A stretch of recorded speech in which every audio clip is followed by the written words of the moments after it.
Hi everybody, Cheryl Knowlton with Dynamite Productions coming at you for a new series with Clay Johnson from Castle & Cooke Mortgage. Today we're going to talk about credit and credit repair. And oh my goodness, so you do a lot at Castle & Cooke with credit repair, taking people from where they are to where they want to be and need to be in order to be able to qualify. And sometimes it's the simplest thing. And one of the biggest things that we've seen out there is medical collections. Mm-hmm. So many people have been impacted by that because we've all had medical issues and we assume the insurance took care of that and it's good. And some of them are silly. You know, it's like a $69 or $120 medical collection, but a collection is a collection is a collection. And no matter what the size, you can get hit. We've seen that hit people's credit like 100 points with the medical collection. The good news is they are super easy to fix. We consult people on it all the time. And the biggest thing is that industry knows what happens. They know people thought the insurance paid it. They get so many things when there's been a medical thing, they just kind of lose track.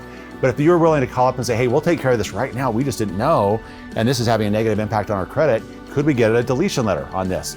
And in almost every situation, the medical companies will work to get that removed from your account because most people didn't know.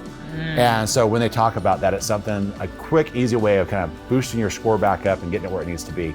But there's a lot of things like that that you can do to help people get back on track. That's fantastic. So Clay's going to give you all the tips and tricks and secrets that you can use as a real estate professional, or if you are in the business of trying to get a refinance yourself so that you can get a better rate. You got to make sure your credit score is good, or if you want to invest, your credit score might need to be higher. So let's talk about how you're going to boost that up there. So come back for episode 2. We'll see you then. See you soon.